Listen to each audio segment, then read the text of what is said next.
Okay, great. So right, so it's all new, but it's not new. I guess there's sort of like bits of it that strike you or me or us as we learn this material. What, Debbie, would you like to say some things that we found particularly interesting this time? Um, a lot of the things she talked about in the beginning. Um, I mean, I guess I don't know. Maybe, I mean, it's just so new. Like the material from the Toma Devora.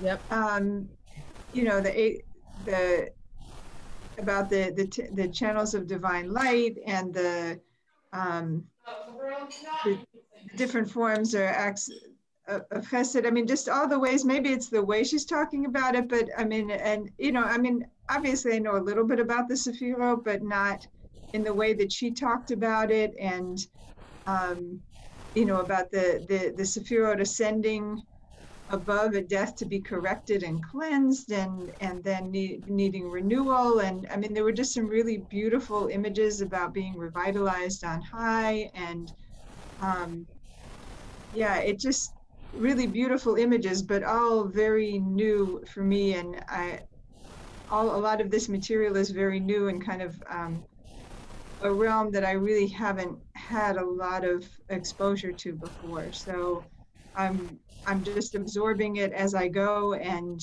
the repetition and the having the notes is all really helpful for me to be able to go back and absorb more. Yeah, yeah. It struck me. Hi, Zahava. And I muted you, but you're welcome to unmute yourself if you want to join in. But I think that it made me more conscious of trying to understand the context of the pasukim that we say. I know in England they don't say the same pasukim, but apparently you're supposed to still have the same kavana that the pasukim kind of invite us to have, and understanding what it is that we're saying, like the context of it. When she talked about the quotes from Zechariah and the angel, and seeing this, and seeing Yehoshua, the Kohen Gadol, in garments of dirty garments, filthy garments, and then that parallel with the spiritual world, that the dirt is an analog or somehow connected to the schmutz of our souls and the things that we've done in our lifetime, and how when we clean it off, we're reclothing the person in these garments, and that we have the power to bring the sister as pure as possible, like we do that. It's a blow away. Anybody have any more comments on that? So Zahava sent me something just now. I didn't have time to look at it, but again, it's like going back very detailed into the pasukim and where they come from. And I'd love to learn more about that. I'm trying to find a speaker who can speak more about the actual context of where those pasukim come from. And right. So I found it because I know you were talking. We mentioned last time that maybe we want to put together some kind of a booklet with. Yeah. And I just started looking online. I'm like, why do we have to reinvent the wheel? Maybe someone else has already done it. So it looks like that could be a really good starting point for us, because I think it really splits it up very nicely. And it starts off by saying like what your kavana should be before you say each section.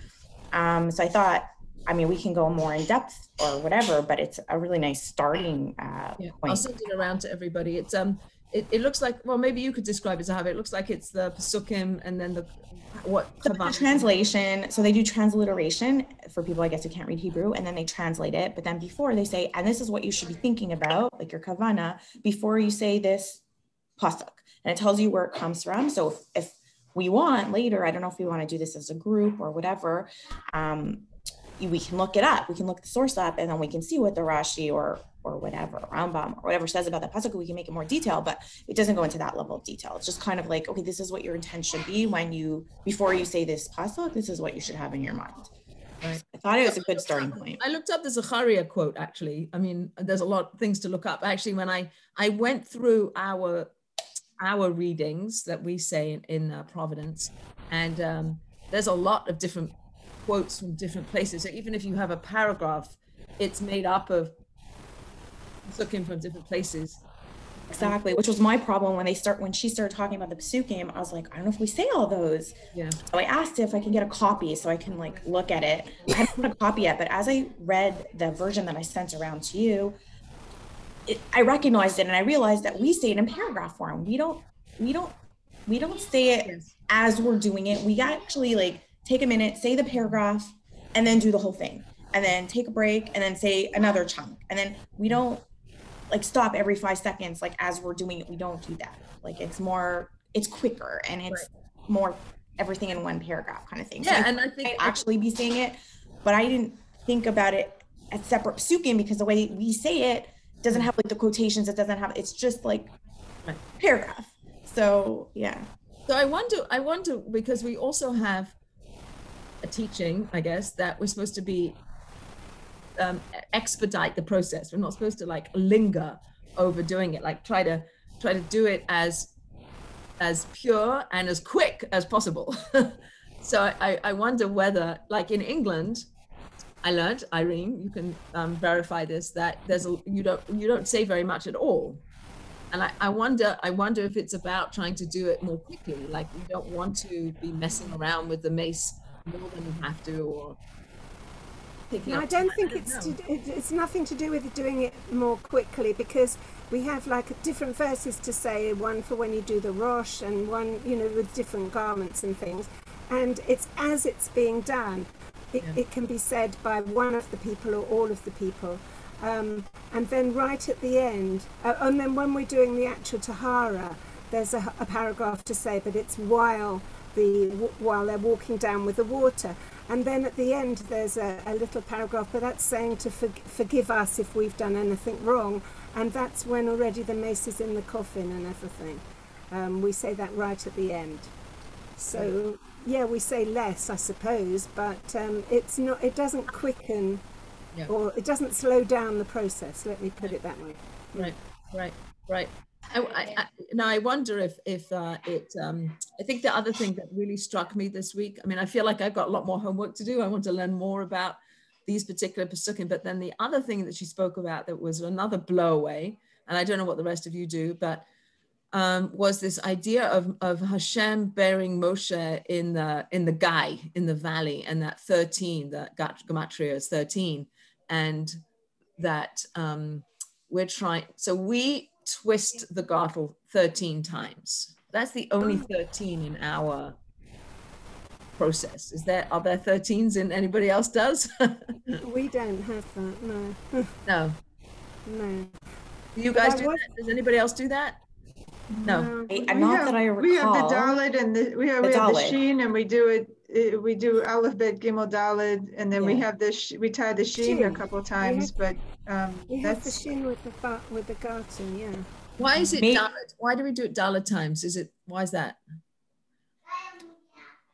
No, we should make a list of questions we have. I'm guessing because we have the Sheen. I'm guessing maybe because we tie the Sheen a couple of times. We tie it. I'm trying to remember exactly where the gartel, and there's another time we tie the Sheen, and then and so maybe with the Sheen, the Dalet, and something else maybe would be a Yud. Oh, yeah, that's what I was thinking also. Huh. Maavar, is that your family in the background? Yeah, sorry. No, it's lovely. It's lunchtime here. The kids are eating. No, I have a few questions. I wonder why, because what we do is when we take the gartel and then we, you know how you twist it 4 times? Well, we twist the gartel 13 times. So I like that now. I have a different context for that. So I wonder this idea of bringing the mace up to this place of divine compassion. It's like great. It's great stuff. Welcome, Barbara and Aletta. If you'd like to join in, you're welcome to. If you want to let us see you, that would also be lovely. I have another question. Why don't we with the shards? Are the shards similar to the sand? I wonder what the shards are supposed to help us do. Do you have any thoughts on the shards? I think it has something to do with bringing focus onto the areas of our body that would bring somebody towards sin, right? So our mouth would be like Lashon Hara, our eyes, perhaps we're seeing something inappropriate. And so it's maybe that's what we're trying to like a tikkun for those things, maybe. To me, that makes sense based on the other stuff we were learning. So. Right, it does make a lot of sense. And I'm curious why, because I read something that you're not supposed to put sand in the mouth, but it seems like that would be like actually really good, a really good place to put it. But I guess it's not so easy to do that, or I don't know. Anyway, I feel like I'm accumulating questions as we go, and how it is that we can say Tahorahi. That it still baffles me what it is that maybe it's as pure as possible, like how it is that we can say that she's tahor when she's a dead body. I think that's a good question. And I think the other question I had was when the idea that so like all these conversations that are going around about how holy the body is, and yet the body is without its soul. I always thought that the soul left the body in stages. I didn't think the soul left precipitously. I thought it was like a gradual, and there's always lower aspects of the soul that are by its body. That's what I understood. It doesn't sound like she's saying that. What do you think? Yeah, we talked about the hovering, hovering. It doesn't. But like she said, as a whole. But like we have all these different stages. I always understood that.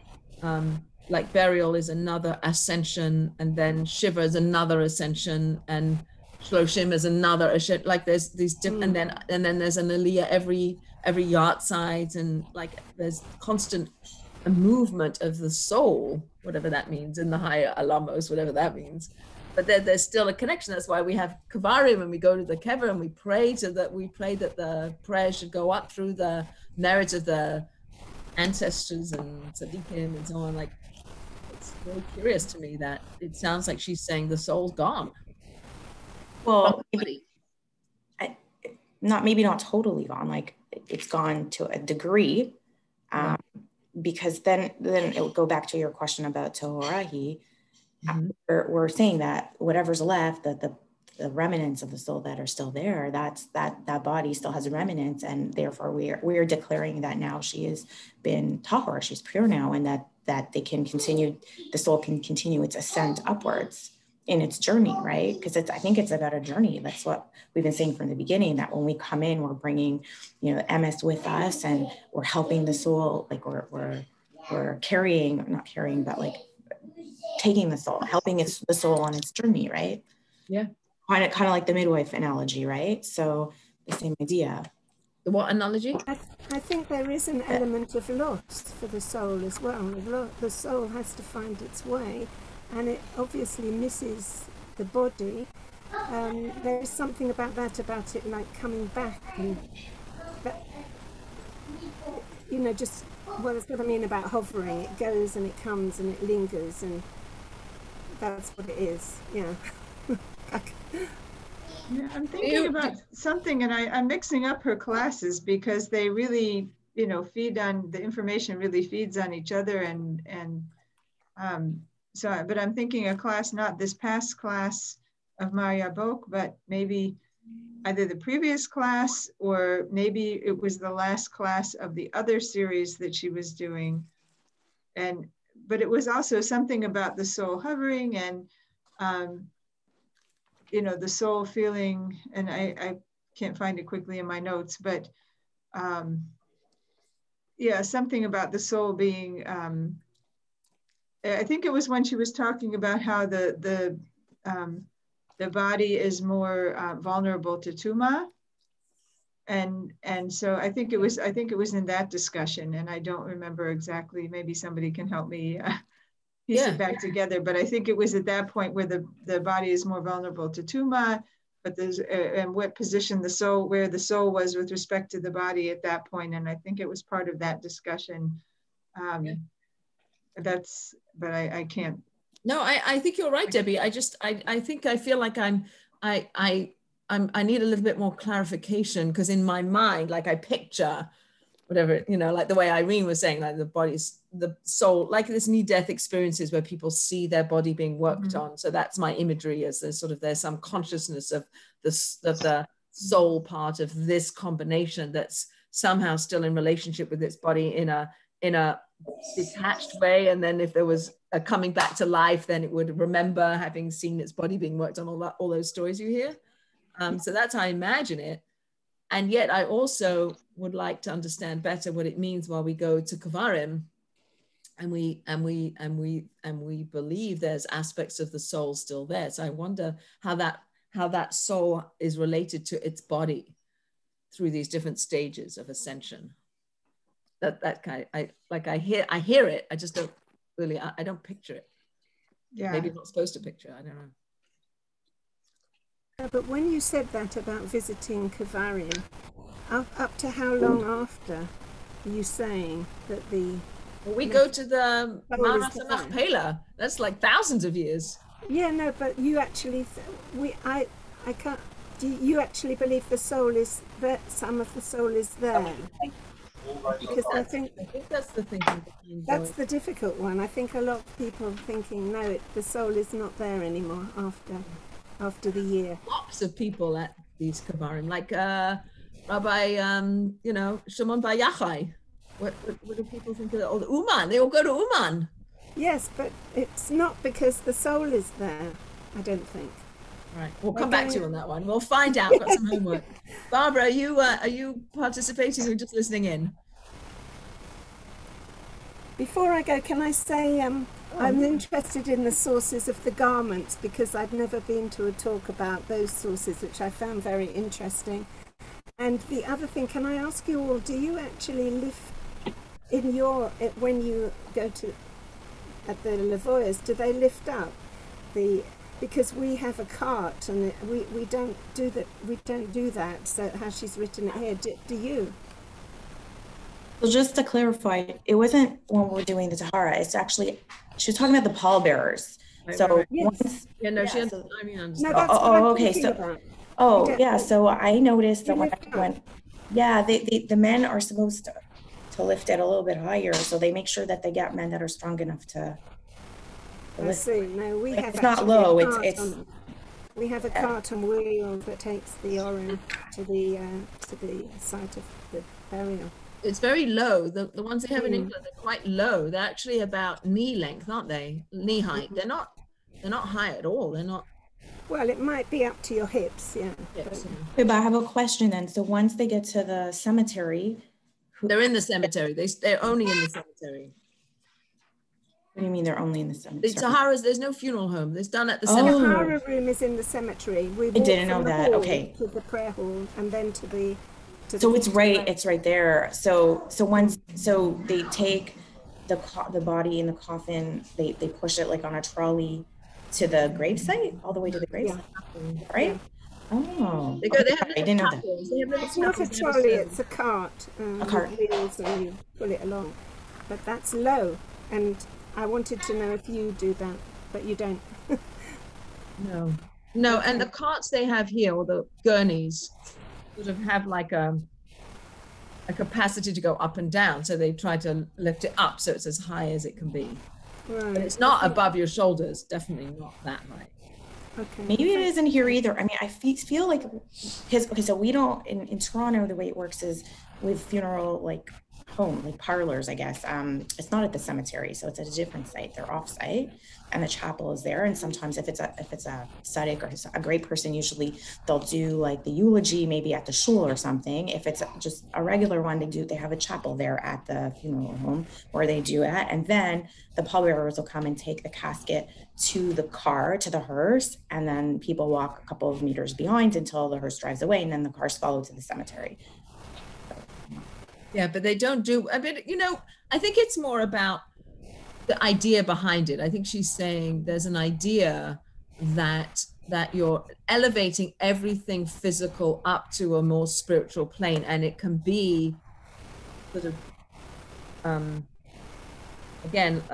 something physical that reflects something spiritual. So perhaps there were practices where that was done. Maybe that's the ideal, but just because of logistics. We have a long walk, so maybe that's why they wouldn't be able to lift it a long time. Yeah.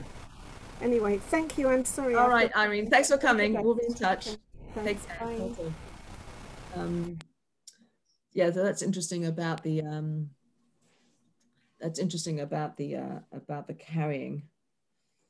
Yeah, and the garments, right? That would be that's an interesting thing. There's these white garments and how these white. So like, you have instances where people want to get buried in, you know, other things. and then you know, sometimes people say no, and then that's the end of that. Versus, well, at least we did a tahara on the lady, even if they didn't get buried in the tachrichim. I mean, I heard that my great grandmother actually made her own. Like, it was something they used to do. Like, and she told people where they were, like in the bottom drawer. So they would use the one that she made. I don't know if that's like a thing or something, but well, like by us, they have like in the funeral, like when you go to do the Torah, they have like a cupboard with like all the different stuff. No, but sometimes people request, people who are not so willing to go with everything that the Chevra Kadisha does. Sometimes people request, well, I want my mother to be buried in her favorite dress. Right. And then if the Chevra Kadisha says no, then they're not going. Then they don't do any of the Tahara at all. They just give up on the whole thing, which I think is really too bad. But I think that the Tahrichim are a little different in England. Sorry, we lost our English connection. Yeah. That they have a slightly different setup. They also have something that for the women that goes literally all over their face, like the men. We also cover the face. We cover the face here. But completely, don't they? Like, I think it's almost like a sack. Kind of the same thing, kind of. We put like a cloth in there and then the hat goes over it so you don't see anything. The face is covered. Oh, really? We did too. Oh, really? Yeah. So it's kind of a bonnet thing, and then a bonnet, and there's like just like a piece of cloth that goes over. That's what we have as well. It's part of the set of tachrichim. Yeah. Barbara. Yeah. I'm just going to mute you because there's a lot of background noise in Oh, sorry. I thought I'm muted. But I'd love to hear. I'd love to see you. Would you like to say hello? Okay, I'm not really dressed. Okay, 1 minute. Okay, all right. Well, take your time. Hi. Nice. Hey, how are you? Where are you? Where am I? Yeah. Queens, New York, in my kitchen. Okay, great. Welcome from Queens. So we've got nice. Okay. What are you finding interesting about this? Is that stuff new to you? Yeah, I mean, I really love the classes. I didn't hear the first class that the Rebbitzin gave, but the prior to I did, not from the Sefer.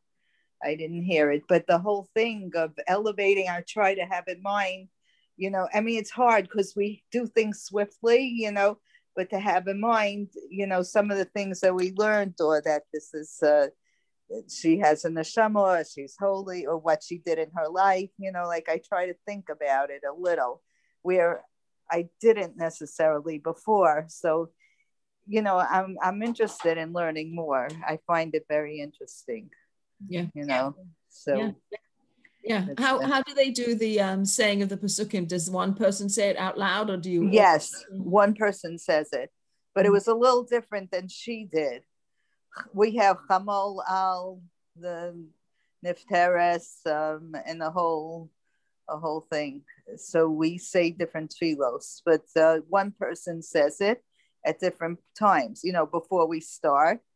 And sometimes the people that, if the Rosh knows the Pesukim with Rosh Kesem Paz, to, you know, the other stuff, so that, you know, she'll say it. If not, then the one that says the tefillos will say those things also.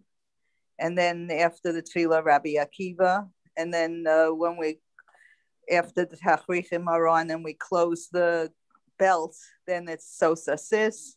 Yeah. And then, you know, when we close it by Yehib and so our own, and right. So that's right. What we do. What was I going to say? Oh, so this is something I learned that she taught that I didn't know, that I really enjoyed knowing now, is how important the actual rechita is, how important the washing is, and that the washing begins the journey of the soul. Why didn't she say that somehow through that washing, the soul is a little bit more released? Right, so that goes back to the original question. At death, a certain separation, not complete separation, then there's washing, then there's tahara, then there's burial, then there's, you know, like I think it's stages. And to even put the rechitza as part of the stage, like just that washing that you do. I think that was new to me. That I thought it was just preparation for the tahara, the mikveh, that everything was preparing for that. But she's saying no. When you wash the dirt off, you're washing, you're cleaning, and you're loosening the ties that the soul has to its physicality, which was new to me. I think that's what she was saying. I don't know. I always thought that the soul departs when she's nifter, like people open a window so the soul could go out. I don't know, but I think that the neshama surrounds the guf, is there, like is around, until it's buried. That's what I think. Not necessarily inside the guf. Right. Well, hovering over, right? That's why we don't pass things right. over. Right. So what's the window do then? Yeah. Right. You're right. We open the window, we light a candle, we cover the body, we put it down on the ground, right? You put it down on the ground because of why? Why? Maybe it's because of the air thing when she said about hanging. Remember that part where I don't know if you listened to that part, but there was a part where she said like people who, and I read something else, but where people, if they are the hung, then you have to take that body down right away because the forces of tumor are in the air. Did you say that? And why would you open the window to get more air in? No, I think the idea. I know, but like if we're talking about air, right, and right. the concept. Well, I was talking about why you put the body on the ground. Yeah, I know, but if you take that concept of like, okay, we don't want it to be hanging in the air because there are bad spirits or whatever around, or toma or whatever, then why do we open a window? I don't know. Maybe the window part is more practical because in the old days they didn't have air conditioning. Maybe it's like more about keeping the body fresh. I don't know. Like maybe some things we do because it's logical and practical, and some things we do because it has a spiritual component. Maybe, like, I don't know. Good question. That's another one of our questions. Well, I found in my notes the part that I was thinking about, and it doesn't really answer any questions about the relationship between the neshama, where the neshama is in relation to the mace. But what I was thinking about was that we need to pour our kavod upon the person because the soul is in a state of deep pain until burial. Yeah. And so I guess that just raises more questions about if the soul is in a state of deep pain, like where is the soul feeling that deep pain from? Where is is the soul hovering over the body, or is the soul like leaving, further away to avoid, because of the pain, or is the soul like really kind of like hovering really closely because of the pain and waiting to see that pain will be relieved, or it just adds more questions, I guess. It doesn't answer any of them. Right. I mean, it's existential pain, I imagine, right? Yeah. And this was from the not the Maavar Yabok class. This was from the class on the 23rd of May. Yeah. But she also said that that there's more pain for the soul out chutz la'aretz. In chutz la'aretz, there's more pain, and there's more pain if the body is damaged. I don't really know what that means. I was reading something. I should look at it again. Adin Steinsaltz has a really nice piece on the death of Miriam in this week's Parsha, and how the death of the righteous atone for the people. So there was more about it, but it had something to do with instant death being more of an atonement than more drawn out sickness, deaths. I don't know. Anyway, I'll get back to you on that one, but that sounded also interesting. I guess it's all tied up in the same thing, like the kinds of death that precede our role, and then our role changes dependent on what happened, how the person died. Sounds like. Although we're often not privy to how the person died, like we're not told. We find out, actually. We try to find out. Really? Yeah. I'm not like, okay, so I'm not a leader, but when we go, they don't really tell us that, like, they don't say anything. They say, this is a person's name and No.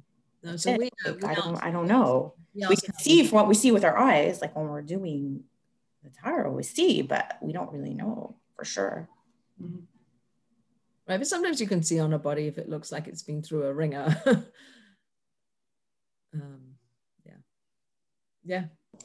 I guess our question. Can I ask you a question, Alyssa? Maybe Debbie also and Barbara. So I was a little bit confused by something she said last class. So she talked about two things. So she talked about spheros, and I asked her to translate for me what that meant. I'm still a little bit confused about what are these 8 spheros she keeps on referring to, and maybe it's just that maybe I learned about it and they were called something else, or maybe I never learned about it. She was saying that, I think from what I understand is they're like 8 levels of kindness. Is that right? And that's what the spheros are, these 8 levels of kindness. No, I don't think so. I mean, the eight level, I looked it up in the Toma Devora. Was it the Toma Devora? Is that where it was? Yes, yeah. So it was from the Toma Devora. Yeah, so I looked it up, and there are eight acts of kindness that we do for each other, and number 6 of the ones that Toma Devora outlines is taking care of the dead. Okay. So that's that. So that's that. So what are the spheros? And then spheros, my understanding is that spheros are channels of divine energy by which God interacts with the world. So one of them is chesed, one of them is gevura, and then it's all these terms that you've probably heard of, and that there's different energies that God channels by which God interacts with the world that have different expressions. So the one of chesed is giving and kindness and compassion, and then there's gevura, which is a limitation of that, and tiferes is the harmony of the two, and then and you keep going down, and there's 7, right? There's 7 lower spheres, which is why we do 7 times 7 between Pesach and Shavuos, because it's working on the 7 spheres with each iteration. There's chesed and chesed and chesed and gevura and chesed and tiferes and chesed and hod, and so that you're working on each one differently. So each one has a different expression. And we are B'Tselem Elokim, so we have the same channels by which we can interact with the world. So we have chesed, which is represented by our right hand, and gevura, which is our left hand, and tiferes, which is the torso. And then so that's the body. Our body represents a picture of the divine channels of energy that come into the world through the spheres. Does that make sense? Yeah, so I was getting the 2 concepts confused. Okay, that's great. Thank you. I actually gave a class about it. I'm happy to send it to you. That tries to explain the spheros. It's huge. It's such a huge topic, but I do think that there's like it takes away a lot of the anthropomorphisms of God. Like it doesn't, like you can't imagine. We're not supposed to imagine, obviously, like a man on a throne, which most people do, by putting it into an energy language. Okay, that would be great. I am very interested to learn more about that. Yeah. Okay, I'll try to remember to say to you. It's hard because it's such a huge topic. I mean, it's the basis of all the Kabbalistic teachings, that these divine energies come into the world, and the 3 higher ones, there are 10 altogether, and the 3 higher ones are Chabad, Chochmah, Bina, Das, and they're sort of like the ones that are above, and they're like beyond. But the top one is Keter. Doesn't she talk about Keter? She talked about Keter somewhere, and she talks about Bina. Like she keeps bringing these terms in, in terms of like the quote unquote the thinking of Hashem, how Hashem has a ratzon for the world, and then tries to bring it along with the divine energies that's coming in. I mean, anybody else can jump in and add or correct or say how you see it. Well, that was my question. You just answered was, the 7 sefirot that we're, when we count the sephira, and then what the other 3 were when she talks about the 10 sefirot. And so that was my question. Yeah. So you just answered it. Thank you. Yeah, right. But I do actually have another question on something unrelated to this, but about the procedures that we use. Does anybody else use an egg? The men do. Men do, because we use an egg mixed with vinegar and water. And what do you do with it? We put it on the body after the tahara, before we put the tachlichim on. Where do you put it? On the face, everywhere. On the face, on the chest, on the I think everywhere, all the way down. How do you do it? Do you pour it? No, just with our hands. Just like, it's like in a little container. We just use the white. We throw away the yolk, and we separate out the white, and then we mix it with some vinegar, and I think maybe a little water. I've only made the mixture once, so maybe I may not be remembering correctly. And then we mix it, and then I think we put it on after the tahara, after everything, before we put the tachlichim on. And it goes on the face, it goes on the chest, it goes on the belly, it goes on the legs, just kind of on the whole body. Not on the back. We don't turn the mat over. No. And yeah, it's I know men do it. I see it in the funeral home that there's eggs there for the men. So the men have that egg vinegar mixture, I believe. Yeah, we do it with the women too. It's also interesting. I'd be curious why that's different, and why the tachrichim are different. The men's tachrichim are different than the women's. I wonder why that is. Yeah. What are the differences? I think the women have that sort of apron type of thing, and are there other differences too? The headdress is different. That's right. Yeah, they don't. What does the men's headdress look like? I think it's more like a. I don't know. I haven't looked at it lately, but I think it's more of a complete head covering, like a sack. Oh. I think, and they don't have a veil. They don't have a veil. But anyway, how about you, Barbara? Do you use the vinegar mixture, the egg and vinegar stuff that Debbie's describing? Yes. Oh, you do? Yeah. We use it before we put the hat on. You don't? No. Oh, yeah, we do. I don't either. I don't remember the reason for it, but and you there put is it all over the body, Barbara, or just on the head? No, at the forehead, the tip of the forehead. Huh. Did you hear what Debbie does? She does it all over the body. Really? Oh, I didn't hear because I got disconnected. Yeah. Huh. That's a good question. We should ask that question. It's a good question. Huh. She puts vinegar and egg all over the body? Just on the top. We don't like turn the body over. Oh no, we put it. We put it on the tip of the forehead, like right here, the hairline. That'd be fascinating to find that out. Yeah, I don't remember why we do that either. I don't think that anybody I've worked with really knows why we do that, or we were just told that was the minhag, and so we do it. I thought she mentioned something why we do that. I don't know. I heard something recently, but I totally don't remember. I didn't hear Robertson Gorchevsky talk about it. Oh, so maybe I heard someone else, but I don't remember. Yeah. Very cool. Very cool. Okay, so we got a few questions on our roster here.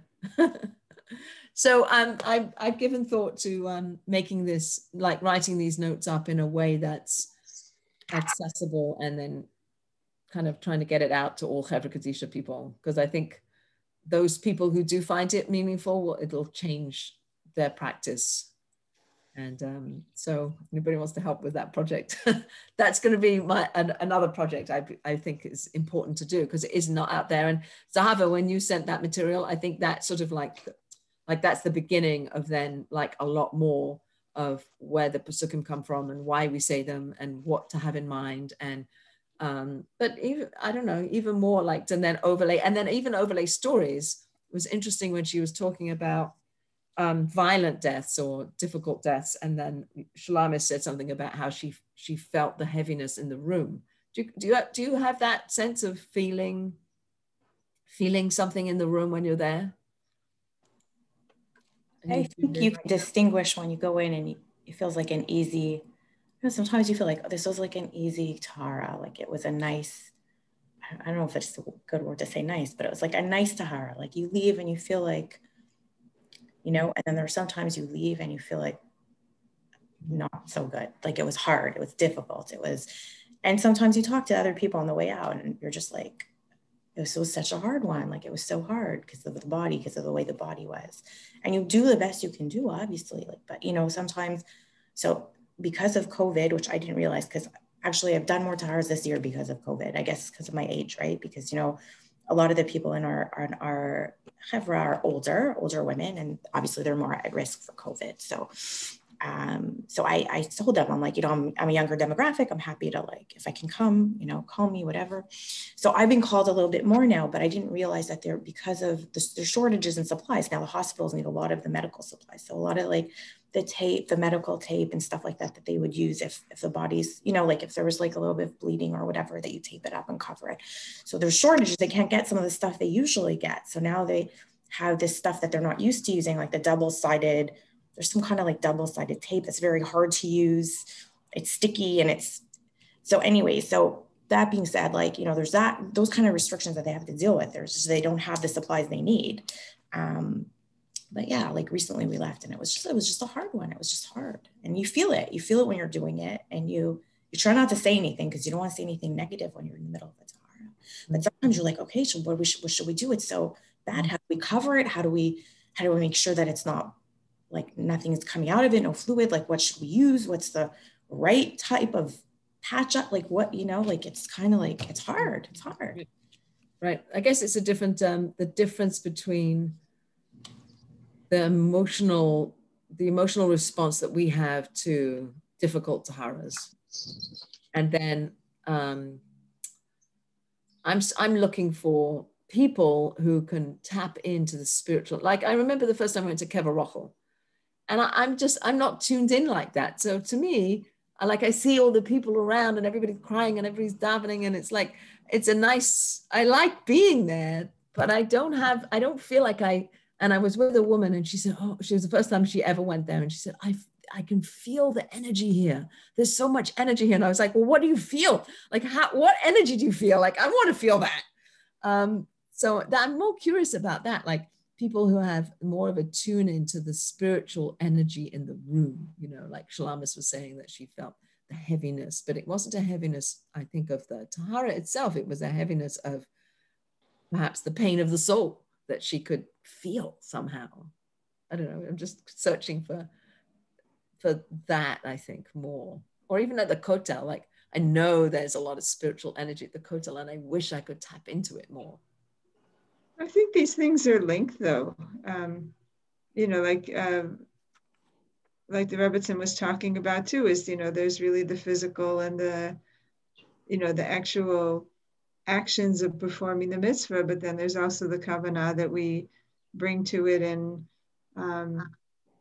it's all tied together. So I think I think I'm with you, Alyssa, in that, sometimes I, see people, really, seeming really to get into it. And I'm kind of like, wow, I'm really happy to be here. And I'm really, feel really, that this, believe really that this place is a very powerful place in our history and in our, in our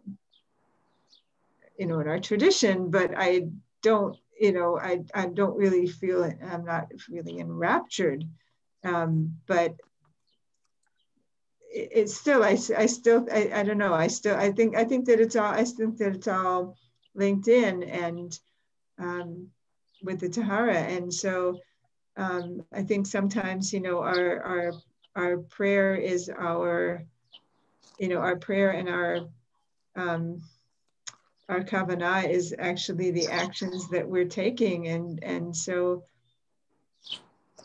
I don't know. I think it's really just all linked together, and so maybe and I say this for myself, that maybe in wanting to feel this feel this some kind of spiritual, presence that maybe we're overlooking something that's already there for us to actually be aware of in the actual actions that we're taking, and in a sense, what's right in front of us. So, I think maybe the kavanah and the spiritual aspect of it can be appreciated at many levels. Yeah. And I mean, I did really feel more of a spiritual aspect of it, feeling more of the divine presence after having, been thinking about this and being involved in these classes. I did feel that more. And I guess maybe it was more of a sense of purpose. Not that I didn't have a sense of purpose before, but just feeling that more intensely. Yeah. Doing a Tahara after having been in the classes. So anyway, I'll stop there. Yeah. Yeah, I think definitely there's more awareness. I think for me, it's about awareness. So I'm with both of you. I'm the same way. Like, I know there's some people like they feel it, they feel the rapture, but it just brings me back to like everything in Judaism. Like, they say like tachlis, you do through actions, through doing it more often, through practicing and doing mitzvos, you'll get there. Like, it's a matter of, I think it's a matter of personality. Like some people are just more in tune, other people have to work harder at it. And I think that's okay. But I think the classes help in raising awareness and making that connection between, okay, there's a mitzvah for sure. Like, doing the actual act is a mitzvah. And that's really, I think the bottom line, like the basic, what anybody has to do is actually do the job. You go in, you do the job. Intentions matter, but the bottom line is you have to do the job. To layer on intentions means you're doing even a better job. So if we can get to that point where we're like all striving for the best possible job of doing the mitzvah, I think that's it's a journey for all of us, right? Like, I don't think there's an expectation that when we do our first tahara, we're going to know all this stuff, right? I don't think so. I mean, for me, every time I go, I learn something new. I think another detail, another thing I should remember to do, another thing I should think about, right? I'm thinking about a few different taharas that stick in my mind. And so one of them was a very good friend of mine. And she didn't want any visitors before she died in the hospital. So like her friends didn't say goodbye in that way. But then when she passed away, her husband called me and I went to the hospital. And that tahara, and I've been doing taharas for decades. And I really felt like she was gone. It was really the first tahara where I felt like Lisa's not here. She's not here. This is just her shell. And it was a very different feeling than I had with any other tahara up until that point, where I just didn't feel. And it was interesting because it's only in the juxtaposition of Lisa's not here. Her body's here, but she's not here.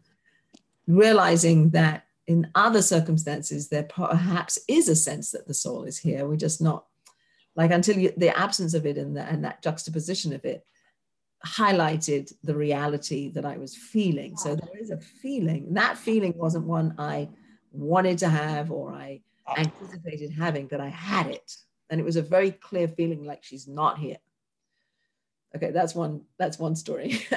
Another story, I think I mentioned before that I washed my granddaughter when she died. And she was a 3-month-old baby, my daughter's daughter, which was one of the most difficult things I've ever done. And one of the things that Yehud has talked about was the souls, the 613 root souls. He said 600,000 root souls or something. How many? 600,000 root souls that come to welcome this spark back. Remember she said that? It was a very powerful imagery for me. And I was thinking, and so if you think about it, we all are the animation or we all have sparks of those root souls. But this woman in our care, or this baby in my care, had a soul that was also my soul. Like there was a very clear sense I had that we were like intertwined souls. I did have that feeling. And I wish I could have that feeling more often. I think it would make everything more exposed. It would expose your soul, our soul that we bring to this practice, to connect that our soul with the soul that we're helping on its way, like that whole realm of thinking. That's what I think about a lot, is this sister, this woman in our care has a root soul that is connected to my root soul. Like I felt it with Leora, with my granddaughter, but I don't feel it that much with other people, but I want to. I mean, I know tachlis, I know we're doing it and I feel good about it, and some are harder than others, but I want to feel more connected to the soul of the person, I think. Yeah. And I hope this teaching will make, like you say, Debbie, you think about it and it kind of opens up your heart in a different way. And then when you do a tahara, you have a different idea of what it is that you're doing. Yeah. Anyway.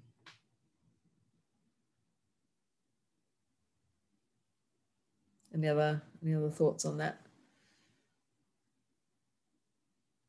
Maybe you think if you think about it more, maybe you'll have more of it or not. I don't know. I don't know. I feel like that would be extremely draining to have that kind of connection with every tahara. I feel like it would be heart-wrenching. It's not good or bad. I'm just trying to imagine if I went into every tahara like that, would I be able to do them? Would I be successful? You know what I mean? Would I be able to say, yes, I'm going to come back and do another one? I think so, because it doesn't have to be tragic and sad. I mean, when your granddaughter dies, it's definitely tragic and sad. But that connection, that soul connection, is not necessarily overlaid with tragedy and sadness. It's just part of the birthing into the next world process. And then I think that's the nechama, or thinking about Korach, and they say Korach's sons didn't die, they never died. And then thinking, well, that's too bad. Like, because death is really a gift. We have to go through this to get to that. So I don't know. I think we want to reframe death in our society as not, obviously we don't want to die, but we are going to, and it's good in the end, you know, it's good. So that, more like that, I guess. Yeah. Okay. Yeah. Yeah. If everything was completely tragic, and then you definitely wouldn't go out ever. I know. Yeah, those are beautiful stories of connection. It sounds very intense, like Zahava was saying, to have those kinds of connections. But then, you know, it does give you a really different perspective on the Tahara, to have that kind of connection with the mace and caring for the person in front of you. To have that kind of connection. Because you do have in the back of your mind, like, this could be my mother, this could be my sister, this could be me. Like, how often do you think, like, well, when it's my turn, don't stick my feet all the way in the end, like, give me a little room there. Yeah. Right? I mean, you go there. Mm-hmm. So, yeah. I mean, I think it's a really good thing to think about it, because it makes our life so much more meaningful. Fill in the blank. Yeah. I mean, this is a beautiful thing about Judaism. I mean, death is a part of life, and acknowledging it and, incorporating it into the rhythm of life, and having, healthy ways and, spiritual ways to address death, and having those rituals be part of our community is just one of the beautiful things about our tradition, I think. Yep. Great. Alyssa, you had mentioned, you're talking about putting together these resources. one time, this was long before I started doing, taharas, I came across a book in a bookstore. It was like at Barnes and Noble or something. And this was a long time ago, like maybe 10 years ago or 15 years ago. And it was written by a woman who was part of a Chevra Kadisha. And she was talking about the mitzvah, and she gave examples of, taharas. And it was a lovely book. I just was kind of flipping through it and reading anecdotes and reading different parts of it. And it seemed like a really lovely book. And I have not been able to find it since.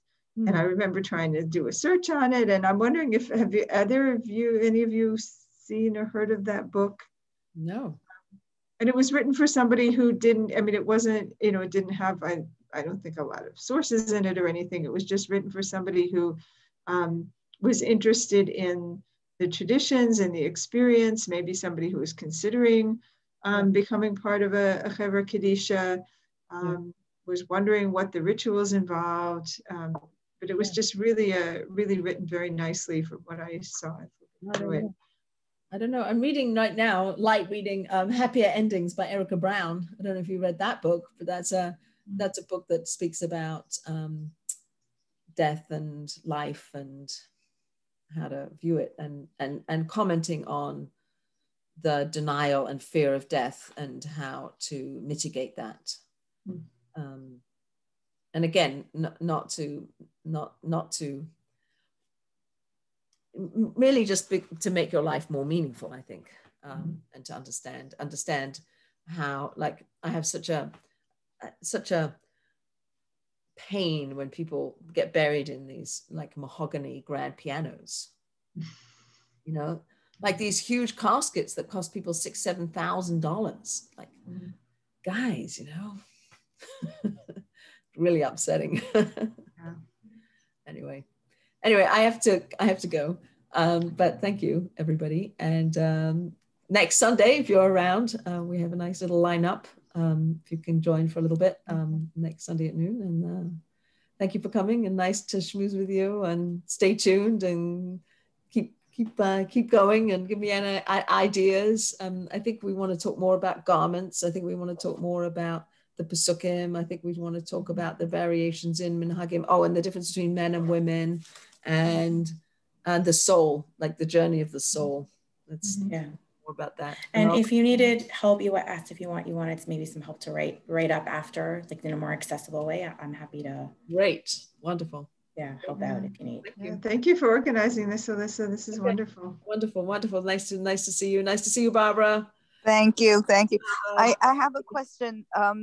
I want to sign up to her class, the 4 sessions for $54. Who do I send it to?